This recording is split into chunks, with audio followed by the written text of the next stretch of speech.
TalkWad.com, the world's fastest growing internet radio network. Please check out all the other great shows on www.talkwad.com. 5, 4, 3, 2, 1, fire! Go!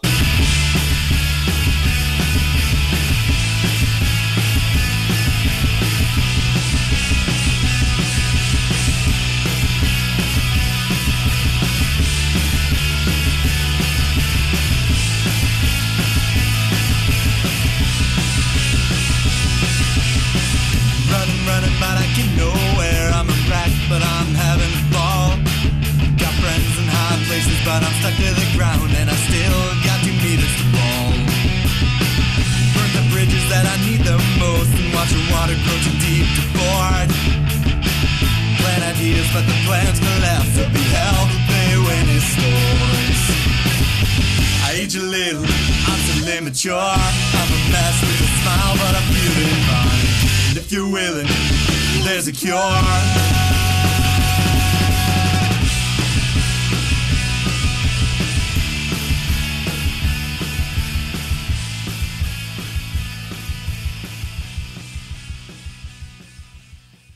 You're now listening to Level 3 Radio. All right, it's Level 3 Radio, show 19. Thanks for listening. Tonight's calling guest is going to be Dalton DeShane. He's originally from Holt, Michigan, now resides from the great New York, New York. Made the move out there to follow the artist's dream. We're going to catch up with him, get a little bit of knowledge around what he's working on, and man, I'm sure he's got some interesting stories because that guy, yeah, he's a pretty cool cat. So, wait, I just said pretty cool cat. That's all right, I'll forgive it. All right, so, yeah, we're going to be having him on there. We are Level 3 Radio on the TalkWad Network. Shout out to TalkWad Network, and visit talkwad.com for all the other great shows, the Nerdcore radio channel that we are on. Cool. So before Dalton calls in a little bit here, I want to jump on a little bit of news. Just kind of some things that I like to open the show with, lighthearted junk. All right, so a couple things I found on the internet that I found pretty funny. The first one is I have a news article where second graders corrected NFL players' tweets. I thought this was pretty hilarious, and honestly, I think there's probably a book idea in there, like a picture book or something like that. I think we partner up with schools, and we set a program to teach kids that while some careers are kind of a gamble, you know, like you can work out and you can get into, you know, being an athlete and stuff like that, and you kind of get a gamble. I mean, you can make a living if you really work hard. I'm not going to discourage anybody, but at the same time, education's important, and I think it would just be a good way to kind of compare and contrast those things. So it's pretty funny article. They've got basically tweets where NFL players are saying different things, and just their grammar and their spelling is awful. And second graders, they have a page printout of the tweet and the player's name with their picture, and underneath it, it just has the corrected grammar, and like they did the circles and the little carrots and stuff like that over the tweet. It's pretty funny. I'll have a link to that. Actually, we have a new URL. If you go to goodonlevel3.com, all spelled out phonetically, goodonlevel3.com. Right now, it's pointing to directly to the show page, but this week we'll be updating that. I do have an old Tumblr site that has news articles and things like that, so when I reference something on the show, you can go check it out.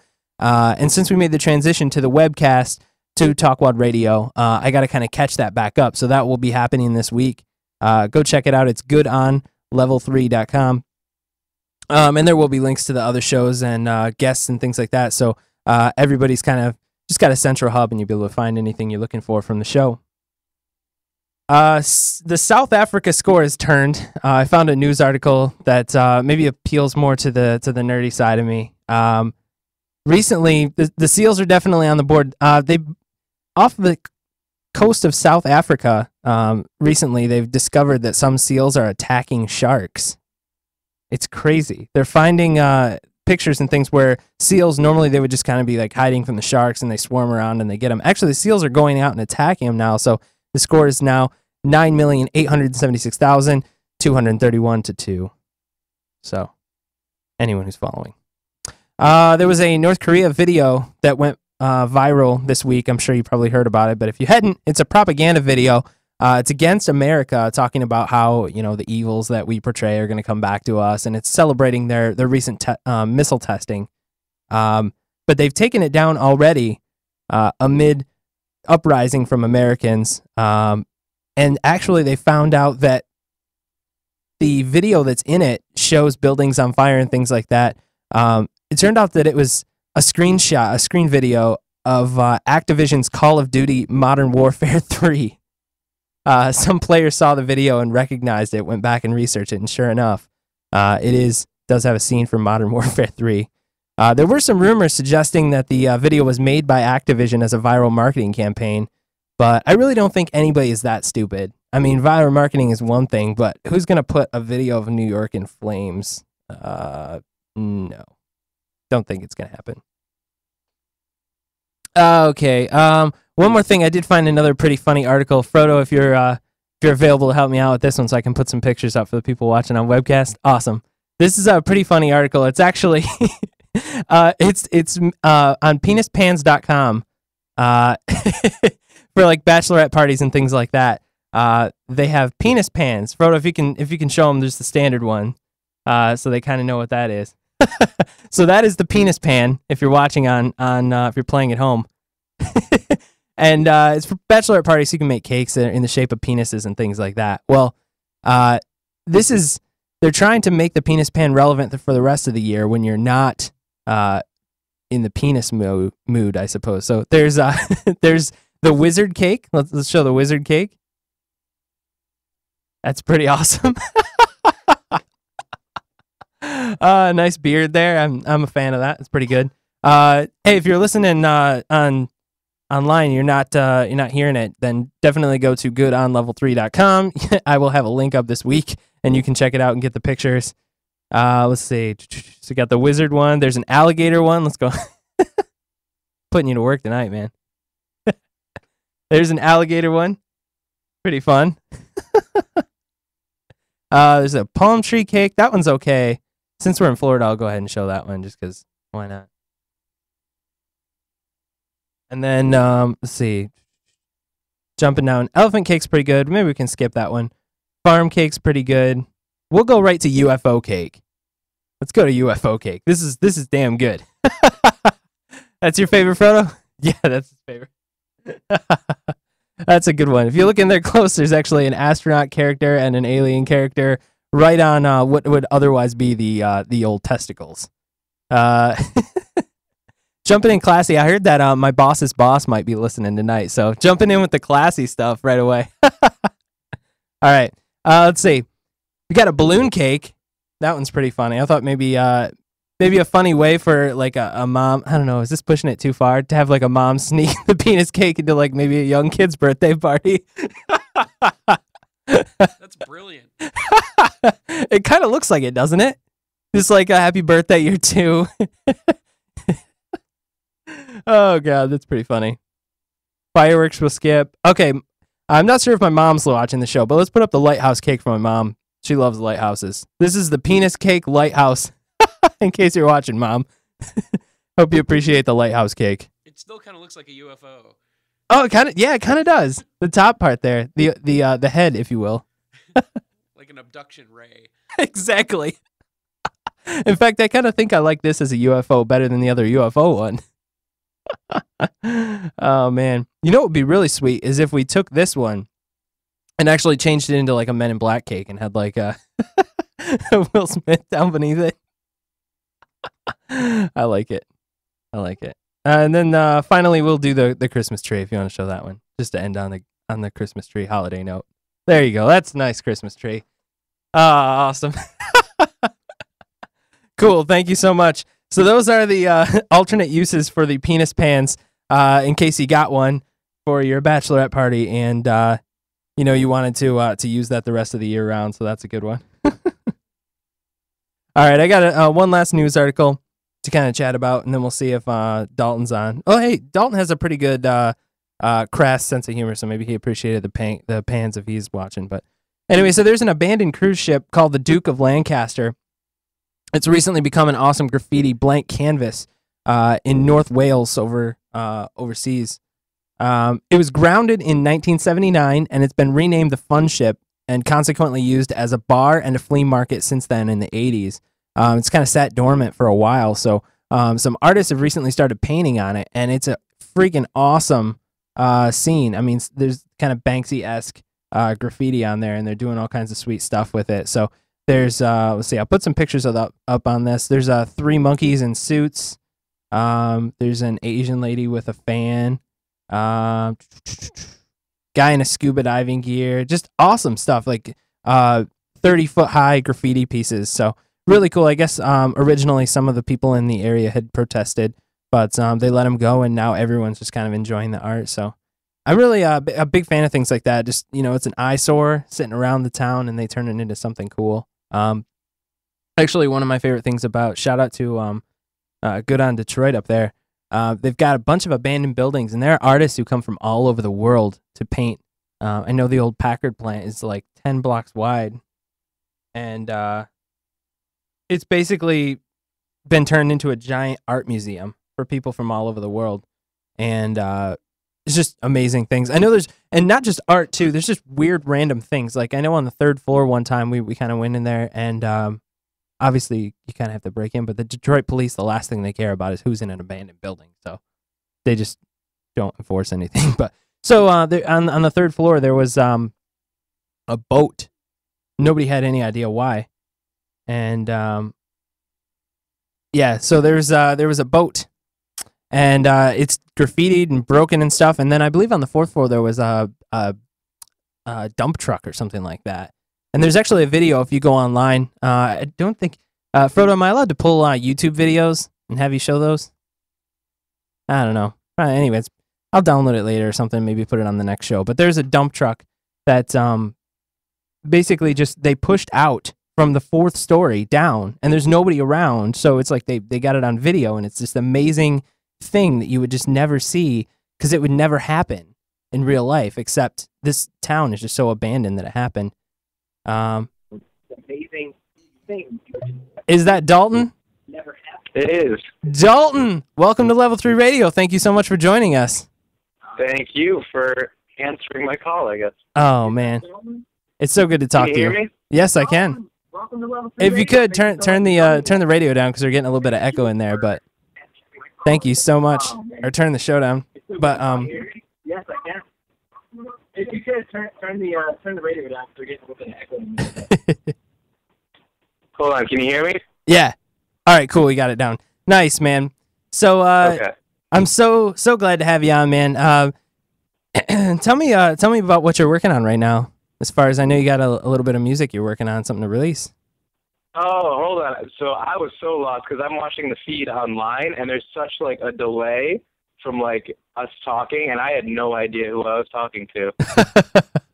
Also, I would like to say I went to tune in at the beginning of the show, and I missed the first couple of minutes because I don't have Flash on my computer, apparently. Oh, no. I had to download Flash. And when I tuned in, the first thing I heard was New York in flames. And then my connection went out again. And then I came back, and all I heard was, Frodo, throw up the penis pans. Yeah. And I was so lost. But I did appreciate the penis pans, and I gotta say, I'm never not in the mood for penis pans. So I don't think I need all that extra stuff. I can eat penis every day of the week. I knew that'd be the perfect piece to have on. That I'll you would devour those cots. So we'll just make them flesh colored and veiny for you. Hello, Internet. My name is Dalton DeShane. This is Dalton DeShane, and this is pure, unadulterated, great humor. So it's always so good to talk to you, man. And yeah, we'll keep what? I was gonna say we'll keep the penis cakes veiny for you. Yes, I gotta say, last time we talked, we were naked in your apartment because it was so sweltering hot. And now I'm like preparing for a blizzard up here, and I'm sick. Oh my God, you're sick. Your show causes so much physical discomfort for me. Well, I believe last time it was there was some heads on some thighs. Head sticking to thighs. Oh my God, awkward. Sarah, I did not actually have my head on his thigh. I'll just throw that out there. Oh, yeah. Maybe let's stray away from all the penis talk. Yeah, that was a little much maybe for the front of the show. Again, I think my boss's boss might be listening. That's kind of awkward, but we were not naked. It was very hot in my apartment, and we made a joke about being naked, but we were not naked. Nobody's. Is that like against FCC regulations to be naked in the studio together? No, I think it's just against what I want people to perceive as my normal behavior. Says Mr. Penis Pants. They're funny, man. That was funny, and I figured you would appreciate that. I did. All right. So, and yeah, I listened back, but essentially, did you see anything on the internet? I know you're on the internet a lot about the North Korea video. Which North Korea video? Well, North Korea released a video about how they wanted to blow up the U.S. this week. I missed that one. Well, they took it down almost immediately because it was just a propaganda piece, and apparently there was footage from it that showed New York in flames, which is what you heard the clip of, and the footage was actually taken from Call of Duty Modern Warfare 3. Interesting. So yeah, they took it down pretty quick. Activision put an order up and got it down. So I thought that was pretty funny. But anyway, so yeah, you got a blizzard coming up, and you lived through Sandy up there. Yeah. So tell me, survived that. What's going on? Did you go up there and now all of a sudden there's all these crazy weather events? Well, I guess Michigan just follows you wherever you go. Well, I mean, I don't think we ever had a flood or that big of a blizzard. True. I don't know, man. It's crazy up here. Tell me a little bit about Sandy. As an artist, I mean, obviously you have influences. Did Sandy do anything for you in terms of making you feel like, okay, now you've lived through something major in New York? Does that change anything for you? Not for me, not at all. Because I live up on the northern tip of Manhattan, and we didn't get anything. It sprinkled a bit, and there was like 3 gusts of wind. So that was about it for us. We missed out on it, luckily. Did a little piece of you kind of wish that you hadn't? I mean, I know it sounds bad, but did a little piece of you... It's terrible, but at the time, because I had no idea how bad it was everywhere else. Like, I had no idea people were, like, losing their homes and, their lives were being ruined. But at the time, I was all, like, snuggled in bed watching a movie, and I was like, shit, I wish this was, like, actually a little bit more intense. And then I heard of how many people's lives were ruined, and I was like, oh shit, yeah. Maybe I shouldn't think that. Yeah, that's absolutely true. Yeah. So tell me, if Sandy didn't really kind of make you feel like you were initiated into being a New Yorker, do you yet feel like you are a New Yorker? I don't know. I don't think so. A guy told me here, a guy I met said that you're not a New Yorker until you've been here for 11 years. Wow. And I didn't know there were rules, but I don't think I've crossed it yet. I mean, I feel like I'm still an outsider here. Yeah. For the time being. So do you still feel like Michigan is home? Like where are you at psychologically as an artist? Because it's kind of like you went there because there's more opportunities, obviously, and and obviously a big part of your inspiration has changed. I'm imagining since you've been there because you've done a lot. So where do you feel like you're at? I don't know. Psychologically, man, I'm all over the place right now. I don't know. It's strange because, as you know, I don't know how many listeners know, I'm working on this whole concept album stage show right now, and it's all based in Michigan. Mm-hmm. And that's kind of my way of, like, declaring myself a, like, true blood Michigander, like I'm out in the city doing things, but everything at the core is all built in Michigan, Yeah. So I don't know, man. I haven't felt sort of an identity of a place of home in a long time, I guess. And so it's kind of and I don't think I'm there yet. Mm-hmm. So home is kind of a nebulous concept for me right now, as actually some of the songs kind of touch on. Yeah. So I guess that's a good thing because the songs kind of take you through a story as far as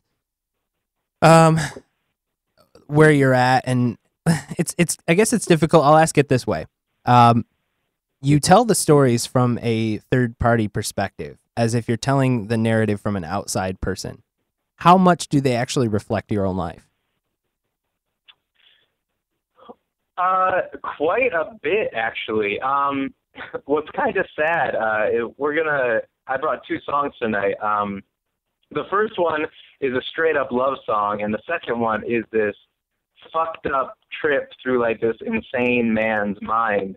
And the second one is the one that has the most truth to it, I think. The first one is like entirely fiction. But it's not entirely. I think all the songs start with something that's going on in my life, and then that is tied into the story, or I find a way of telling the story through what I'm experiencing, I guess. And so with these new songs, every one is from the perspective of a different character, but each of those characters is kind of some sort of exaggeration or extrapolation of some part of me, I guess. So it's just a mashup of different parts of you put into this ideal character. Yeah, for now. I mean, I guess I should talk a little bit with where I'm at with this whole production thing. The full, which I haven't even, I don't think, talked to you about yet, but as you know, I don't think anyone else does, the full story is going to center around this character, Dalton DeShane, and it's going to be a full, 14-song epic story thing. And that's all going to be told from the perspective of that one character. That's all going to be first person from his perspective. But for now, while I'm kind of building up to that, I'm working on a 5-song EP called The Collateral Vignettes, which are little short stories that take place around the main story. And each one is told from the perspective of a different character that's affected by the main story, but their story isn't necessarily part of the main narrative. And that's what we're going to hear tonight, are the first 2 chapters of those Collateral Vignettes. So these first 2 little short stories that kind of hint at what's going on in the larger story, but aren't necessarily part of it. This is awesome. See, I love how in-depth you go with the storytelling aspect of it, because we don't get that very often anymore. So I hope other people are excited about it too, because yeah. It gives all your work so much replay value, because I feel like the way you watch a movie the second and third time and you see something different, and with some good music you get the same thing, but I feel like it's so much deeper with a song like this and an album like this, where it's a story. Not only are the music elements where you listen multiple times and you get it, but the story element you get more of. Yeah, and I want to make sure that it's a balance of kind of 3 things. One is I want to make sure that the music kicks ass. I want it to be the best music I've ever written. 2, I want the story to work. I don't want it to be one of those like vague concept album stories, which there's nothing wrong with, but I want this one to actually be like a linear story that you can follow along with. But I also want the songs to be universal, and I want them to tie into some core emotions that everyone can identify with, which is why I'm growing them out of my own sort of shit that I go through. So it's a really, really tough balance to find on every song. And some songs, don't necessarily find that balance. I find, like, for example, one of the songs I'm going to play tonight, the second one, the rap song, I think is a little heavier on the story part of it. But I think definitely all 3 are present. Yeah. Well, I mean, realistically, I don't think I've heard a Dalton DeShane song that I didn't like. I mean, I'll just throw that out there. You're a fantastic artist. You're a wonderful artist, and I mean, some songs are a little bit easier to listen to on the first listen, but that's kind of the way it is with with music. Is not every song is going to be the first listen through you think it's amazing, but a lot of your songs, I think that's a pretty good song, and then later on I hear it again and I'm like, man, that's really good. Or I find myself humming it later. I think that's the mark of good music. I appreciate that. No, that's really good to hear. It's tough, though, because it's such like a cutthroat industry that it's almost like if you're not grabbing them on the first listen, you're not going to grab them at all, you know? Well, I mean, maybe that's the way that the big dollar acts have gone, where they want to grab you the first listen. But I still believe in, at least on a local level, you know, when you're playing locally and people get to know you and stuff, and then you get a little bit bigger, and I believe that the people out there who appreciate the music, they're still out there and they still appreciate the music. You know what I mean? Yeah, yeah. So tell me what you think, because okay, so now you've gone from a completely different scenario where you're in Holt, Michigan, you know, Lansing, Michigan, playing music. And it's kind of this small, you know, loose network of people who listen to the music. And now you're in New York. You're busking in subways. Am I right? Central Park. I haven't done the subways yet. Okay, but you're doing Central Park busking, which is a completely different atmosphere. And you're playing, I would assume, at some mid-level places, just like smaller coffee shop kind of settings. Yeah, yeah. Okay, tell me what the difference is in Lansing, what you've seen to now in this completely different scenario. It's really tough to say because I'm still definitely feeling things out here. I'm still, you know, fresh to the city. Mostly I haven't even really been playing shows because I'm doing so much writing. I want to kind of get a solid Dalton DeShane set list before I go out and start playing. I want to have something I'm really proud of. So I've been playing a lot of open mics and stuff and kind of getting initiated with the scene. The biggest thing I've noticed is by playing the open mics and stuff, I've kind of been initiated into kind of like this folk music scene, because it's all these people that are, you know, just playing solo guitar or piano because that's what you do at open mics, you know. And so it's all these folk musicians who are brilliant. Some of the most talented musicians I've seen there. And in Michigan, it seemed like all music scenes were kind of conglomerated into one. Because there just were many fewer musicians, it wasn't like we had a separate just folk scene and a separate rock scene and a separate, you know, art scene or whatever. It was kind of everyone was in it together. Mm-hmm. While here, it seems to me at least a little bit more separated, where I feel like, and maybe it's just because folk music is big right now. I mean, it's kind of the big trend right now with like Mumford and Sons and whatever up for Grammys and stuff. Yeah. But it seems like that's mostly what I'm seeing out here, and I think it's just because that's the scene I've found. But it's so mind-bogglingly expansive, I'm sure that, you know, things are just a little bit more separated out here. Mm-hmm. And so how does that affect you as a songwriter? Because to some degree, you are who you are and you have your own sound, and you as an artist have developed your sound. So you do have a signature sound. But also, you are, I would imagine, influenced a little bit more over time by your surroundings and who you're playing with and things like that. So what do you think? Do you think there's been an impact on your sound or the way you do things, you know, as a result of being out there? I think it's actually kind of reinforced my sound because, over the last few months, I've kind of, you know, figured out what that Dalton DeShane sound is going to be, and it's so not like the rest of the folk scene here. It really, all it does is it makes it terrifying to perform, you know, to get up at these open mics and be playing what seems to be, you know, this very theatrical thing. Like, I was playing the Rat song the other night at an open mic, and which we're going to hear tonight, which is just crazy. And I didn't tell them that it was theatrical or part of this larger story. And the applause at the end, to call it a smattering would be generous.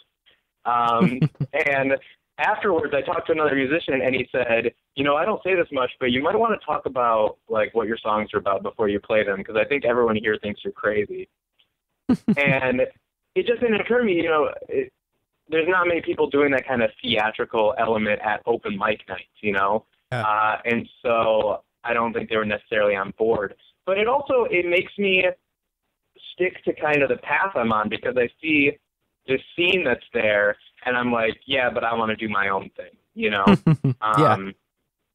And so on one level, it's like exciting to be able to go up there and do something different, and then also terrifying. Absolutely. Do you feel like it's reinforced your confidence? You know, I don't know if it's that. I think playing more, now that I'm, you know, not going to college classes and stuff like that, just getting out there and playing multiple times a week and playing in my room all the day and writing all the time, I think that's made me more confident. And also because I've just kind of decided it's time, you know, like I've been experimenting with my music for years and years, and it seems like now I'm ready to say, okay, it's time to stop experimenting and produce a finished product, and I'm capable of doing it. And that just kind of focused me right in. So now I'm making what I hope to be this finished quality product and not kind of messing around with these nebulous ideas of what I want my music to be. Mm-hmm. And in some degree, I think it's still important to have something loose and malleable that you can play with as an artist. But I would say that as far as the way it sounds to the listener, as you go on, and obviously you've perfected your craft as far as playing guitars or playing the guitar and singing and that sort of thing. You always sound solid. I don't know about that. well, I guess you can't really ever perfect it, right? But you always sound solid. Like you will play a fairly complex, picked out part and sing it, and it sounds absolutely flawless. I remember listening to you at Gone Wired Cafe before you left in Lansing, and when you were describing kind of the scene and your experience where you were pulled aside and told that you need to explain things, that's exactly what you did at that show. And it was kind of a featurette show for you where you had the ability to actually tell the story all the way through. Mm-hmm. But I feel like maybe that's cutting edge, because if what's popular right now and becoming more popular is the folk scene, the root of that is storytelling. So maybe it's True. cutting edge for you to stick to what you do and really just say, hey, this is me. I love it. So I would imagine anyone else who digs music and storytelling would absolutely love it. Yeah, and that Gone Wired show was the first time I really experimented with that storytelling thing. For those that weren't there, which is probably everybody except you and me that's listening, I would tell like a story before the song, and these were just stories that I totally made up that were like tangential to what the song was about. But mostly I just wanted to get people in the state of mind to kind of prepare them for what the song was going to be. And it worked really well. I got lots of compliments on it afterwards. And so I'm kind of sticking to that. With these new songs, I'm going to, when I play them live, actually have a monologue before the song in the character of the song, which I think, are we going to hear one of those tonight? Absolutely. I was going to let you throw to... I think we'll... Oh, I'm sorry, what? I was going to let you throw to Christmas Island. We could do with the intro. That way people can get an idea of what this is. I think I'm going to do the Rat song with the intro. I think it works a little bit better. So we'll do Christmas Island without the intro and then the Rat song with it. Okay. But it's something to kind of like, it introduces the story and gets them on board, and then I go into it, and it just, I think it makes the whole experience a little bit more involving for the audience. At least I'm hoping so. Mm-hmm. And I would imagine so too, because it allows you to get that extra layer that you put in there. It's kind of like, this is a perfect analogy. Damn, sometimes it's gold. It's kind of like telling that story beforehand is like handing someone the 3D glasses before they go in to watch the movie. I like that. Because if you go in without them, obviously you're gonna be like, oh, it was kind of fuzzy. Right. Yeah. And you'll get the gist of the movie, but it's not going to look the same or impact you the same. Mm-hmm. Absolutely. So it's basically clarifying it for them before it starts. So tell me a little bit about Christmas Island demo, the track we're about to play. It's Christmas Island? So all of these are just acoustic demos. The final EP is going to be much, much more fleshed out, but that's not going to come out till later this year. But I wanted to share these demos because I'm really proud of these songs. Christmas Island is, I'm not going to necessarily go into the whole story, but it's about losing the girl you love in a nuclear holocaust, to sum it up. All right. Well, it's a fantastic song. I can't wait to hear it. Hey, Frodo, are you queued up to play this song for us? The Christmas Island? The one with no intro. Yeah. All right, let's go ahead and check this out. All right, this is Dalton DeShane with Christmas Island on Level 3 Radio.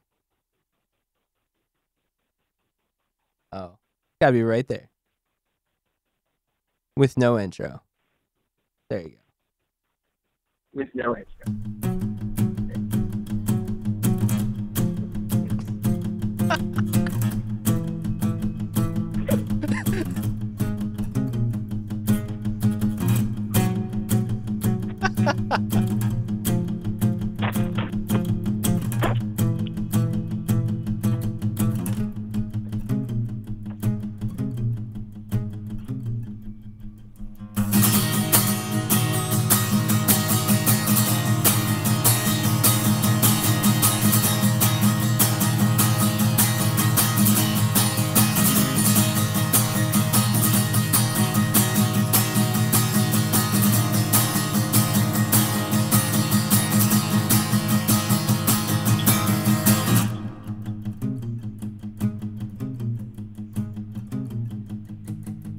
Radio plays the new top 40. The two of us fucked up and horny. We park in back of our high school, hands grabbing blindly at bell loops. First fireball and lights up our figures. Breath still frozen on the window's trigger. Finger pinched on your waistline. I never dreamed of a more perfect way to die.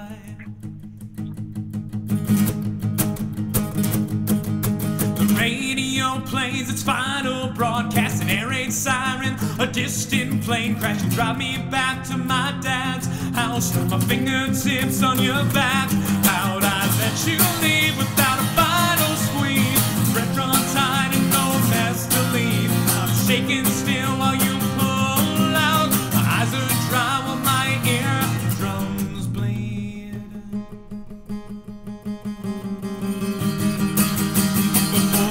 Started to fall. You said you'd give me a call when you got home safe. Well, it's been 6 days and my phone stays silent.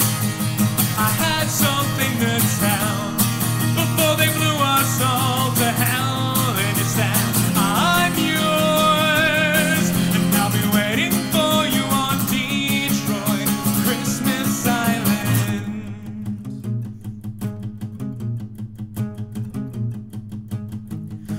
Came in black with a note to carry. 6s on the back, it was a page from your diary. Tale of how I came with an awkward charm, but it ends before a sentence asking, will this last long? I shout, bring her back, I gotta know where her love's at. City that's running and a pain like a heart attack. Fills me like the heat of a wall of flame. I see nightly in my dreams come in and take you away.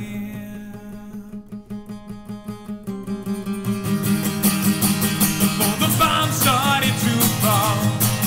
You said you'd give me a call when you got home safe. Well, it's been 6 days and my phone stays silent. I had something to tell before they blew us all to hell. And it's that I'm yours, and I'll be waiting for you on Detroit Christmas Island.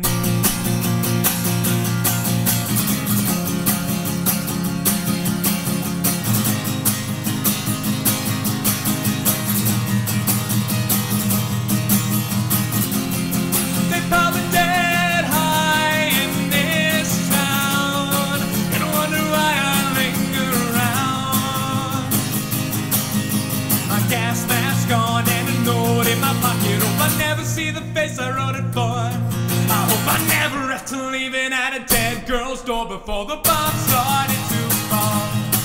You said you'd give me a call when you got home safe. Well, it's been 6 days and my phone stays silent. I had something to tell before they blew us all to hell. And it's that I'm yours, and I'll be waiting for you on Detroit Christmas Island. Yeah, I'm yours, and I'll be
Yes, sir.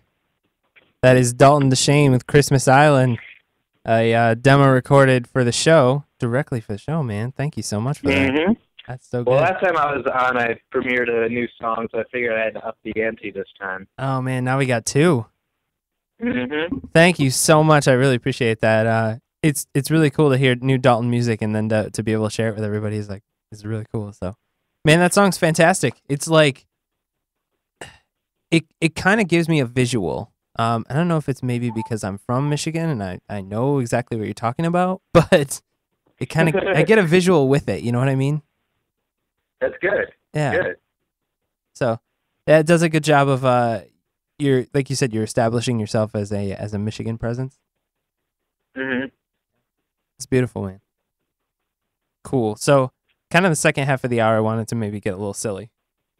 Uh-oh, more penis pans? Well, you got to remember. The penis pan. You got to remember to always use super moist batter when cooking with your penis pan. Right. Yeah. Gotta be moist. No, but No one likes to take a penis dry. No, but I thought maybe you could tell me about the evolution of your diet over time. Of my diet? Yeah. What the fuck? so I want to know the story of Dalton DeShane by what you have eaten as your career as an artist has grown. You want to know the entire story of my diet? Yes. I have a box of 16 frozen corn dogs in my freezer right now. That is the entire story of my diet. That's everything you need to know. I eat nothing but shit. I just shovel salty, microwavable shit into my mouth, and then I shit it out. and I bet it's the same. So one change. What? Go ahead. I was gonna say. So you started out when you were younger playing music. As we talked about the last time you were on, you started in your middle school.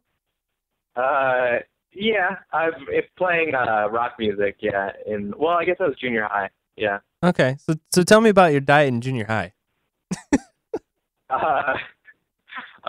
Probably about the same. I don't even remember. My mom packed my lunch. Okay, so mom packed lunch. It was a lot of meat sandwiches because I had an ice pack in my lunchbox. Well, you eat meat sandwiches now, but different kind. I thought we were getting away from the penis No. talk. This is a classy show. All right, so your mom packed your lunch. Lots of meat. Lots of moist meat. I remember lots of Go-Gurt, just like gallons of Go-Gurt. And she used to always pack one of those like little applesauce containers, but I always like trade that or throw it away, which is why I probably just eat shit now because I've always thrown away the healthy stuff. Now, go ahead. I was gonna say, so when you're eating at school, did you drink milk? Did I drink milk? Yes. Yeah, I did. Okay, so that segues me terribly into the joke of the week. Oh god, this was all just a big build-up. No, we'll transition back. We'll transition back, but I did have to go here since we're on the subject. All right, what was it? Okay, so the joke of the week. Okay. Okay, what kind of bees make milk? Wait, repeat the question. What kind of bees make milk? What kind of bees? What kind of bees make milk? Bees? Yes. Oh, I know. Do you want me to say it? Because I know the answer. Oh, say it. God damn it, Josh. Boobies. Yeah! Boobies! Fuck you, Josh. Making me say that shitty joke on air. And making me do a whole thing about my diet. No. Boobies punchline. I really want to know about your diet, but since we went there, it reminded me of what the joke of the week was supposed to be. And don't feel bad. Every week I do a really terrible joke. So okay. That's it. And thank you for your volunteering on that one. I appreciate it. But okay, so You're very welcome. So the Go-Gurt and the packed lunches. Okay, so let's graduate to high school. All right. What was your diet like? Same fucking thing. Your mom packed your lunch in high school too? Yeah. All I right. wasn't getting up early. Well, some people do the whole like they get lunch money and they take it and take it to school and they buy junk food and all that. I never like doing that because I don't want to. I only have like a half-hour lunch. I don't want to waste that waiting in line. I want to get to the food and relaxing with friends and shit. So no, I never did like buying lunches at school. I don't know why. Mm-hmm. And recently, if you want to know a recent change to my diet, I have become super addicted to coffee, just a ridiculous amount. Do you feel like your heart keeps going when you're trying to sleep? No, because I don't drink it late at night usually. Okay. Just like throughout the afternoon, and then I cut myself off at like 4 p.m. All right. So, okay. So how about your diet in college? Any different? Your mom's not there to make you lunch anymore. Oh, that's when it was just straight shit. Okay, so it went from mom making lunch to shit. One transition. One transition because I never made my own lunches. I didn't know how to make anything. Oh. So I would just go get microwavable stuff and microwave it for every meal, and that's where I am today. All right. Next time I see you, I'll buy you a cooking book. I'll throw it away. I will not read it. I do not have time. The longest thing I will make is macaroni and cheese. All right. Fair enough. Okay. Well then, let's see. We got time for a little bit more banter, and then I'm gonna play the song to close this out here. But I was gonna ask if you had any cool busking stories. I've got a story about. Yeah, I think I do. This was in like November. And we had like a really warm day here in New York. And so I decided, fuck it, I'm going to go busk because it's warm. And I hadn't been busking since like, I don't know, probably October because it had gotten so cold. So this isn't actually while I was busking, but I get on the subway and I've got my guitar. And if you've been in New York for any amount of time, you know that if you get on a subway car, there is an 80% chance there will be a crazy person on that car. But most of them are like safe crazy, so it's okay. This guy sits down next to me and goes, "I respect you, man." And I go, I had my headphones in, and I didn't even know he was talking to me at first. So I take my headphones out, and I go, "What?" And he goes, "I respect you." And I say, "Thank you. Why is that?" And he goes, "Music, man. Music. I love music." And I go, "Well, that's good. That's good." I had no idea what to say. And he just looks me right in the eye, and he goes, "Jazz." And I said, "What about it?" And he goes, "You tell me." And I was like, "Well, do you want me to explain jazz to you?" And he goes, "Yeah, man, yeah." And so I like half-assed, like tried to explain jazz. I was like, lots of improvisation, blue notes, I don't know. And then he goes, "Yeah, man, yeah." And he looks at me again and goes, "Classical." And so I tried to explain classical music to this guy. And then he just goes, "Yeah, man, what were you listening to?" And so I told him whatever bullshit I was listening to. And I go, what do you like to listen to? And he goes, "Everything, man, everything. I took a music appreciation class. I listen to everything." And I go, "Okay, that's good, that's good." And he goes, "Because you can't live your life in the corner of a box, man. Everyone lives in the corner of a box, and they just live in this corner of a box." And he said corner of a box like probably 20 times over the next 5 minutes, just kept rambling about the corner of the box. And I go, "Well, that's good because you live outside that box." And he just fucking cracks up, just starts laughing and laughing, goes, "I like you, man, I like you." And I go, "I like you too." And he goes, "My name's Edward." And I say, "Hey, Edward, I'm Dalton." And then like eventually we get to my stop, and I'm like, "All right, well, it was good talking to you, Edward." And he goes, "Good talking to you, Edward." And that was it. He was just, I mean, there's not really an end to that story because I just got off my stop, and thank God he didn't like follow me or anything. But that sounds like the reason you moved to New York. That's the most respect I've gotten so far. So maybe he's my fan base. Man, you need to write music for that guy. Do I? I think I have a fan base now. I think so. Crazy people who once took music appreciation classes. I think you are absolutely right. Yeah, man, I gotta target this demo. All right, man. So that's your target market. That's what we got to go for. All right. So as we're wrapping up the show here, I want to remind people a couple things. One, always use super moist batter with your penis cakes. Okay. And then thank you to Talkwad Radio, or Talkwad Networks on talkwad.com. Thank you, Talkwad. Yay! And hey, good on Nerdcore Radio, the channel that I'm on with Nerdorama and Buddha's Portal. Good on Frodo, the engineer, the man on there, the man with the plan. Yay! Hey, Frodo, I didn't tell you because I thought it was hilarious, and I know I went on a banter last week about live recordings, and I listened to you eating chips. It was hilarious. I love it, man. I was not going to tell you at all. Actually, I think I put something about it on Facebook. Okay, but I would like to thank Josh Peak and Level 3 Radio for inviting me on. Oh, man, you are always welcome on the show. Always. Thank you. That's good to know. I had a blast.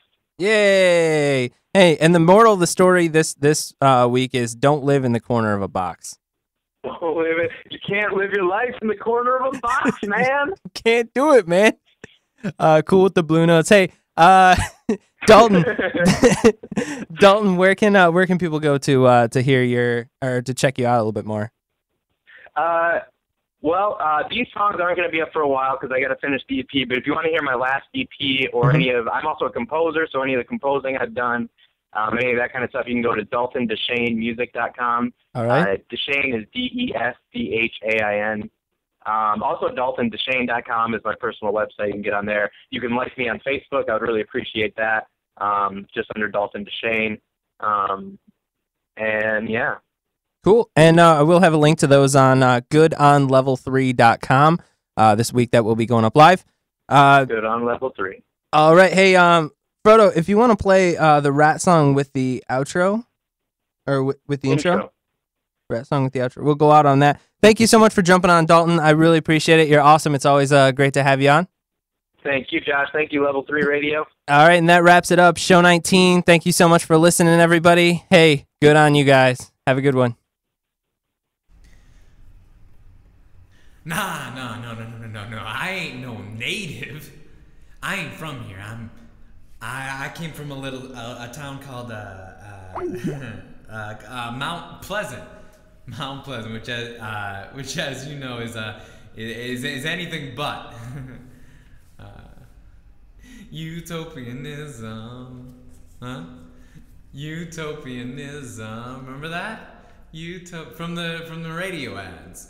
Yeah, me and my buddies used to hear that all the time, and we talk about, packing up and moving to Detroit. But I was the only one that had the balls.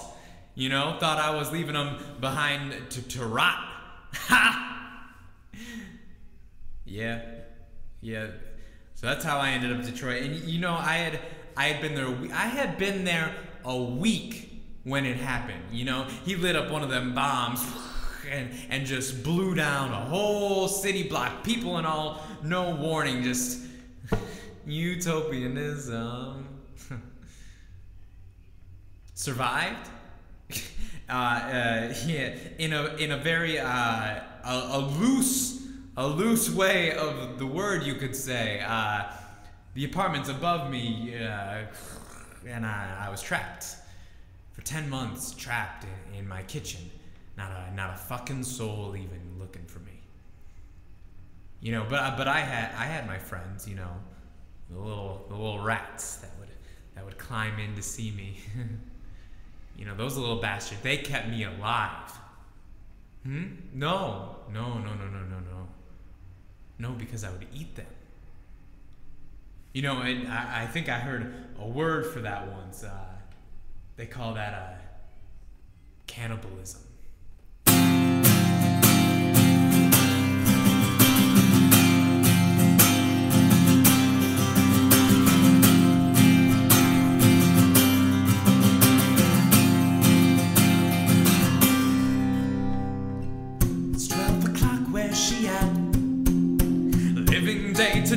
in this crumbling hellhole way, seeing the nibbling of a goddamn rat. There you are, you panicked me a bit. I meant nothing by it, it's just this room gets too quiet, you know. I have to fill it with all my personal shit. And now you're the only one who listens. All those outside are not trying to find me, and I hate them for not letting me out. I am nothing to them in this room with just my thoughts and only you. And oh God, is this how I now live my life?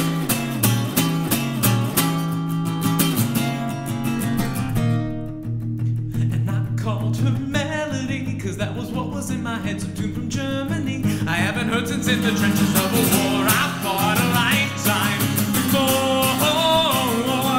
Now I'm the only one I'm fighting for. Melody.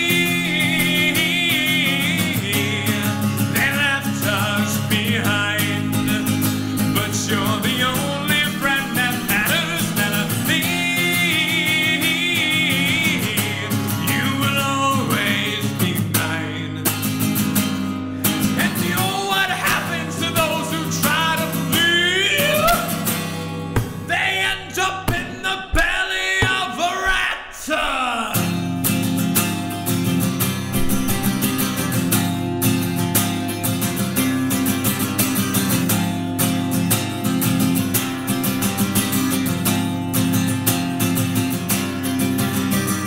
Right there, sniff at the dust. You know how to listen, that's something I've been missing. It feels so good to turn like me into an us. And you not know loneliness. No, not as I know it. I've always been homeless. Home for me is time travel for all that I miss. And now I don't even think that you love me. Since the rubble trapped me, it's just a rat talking to rats. I fear, oh God, is this how I now live my life?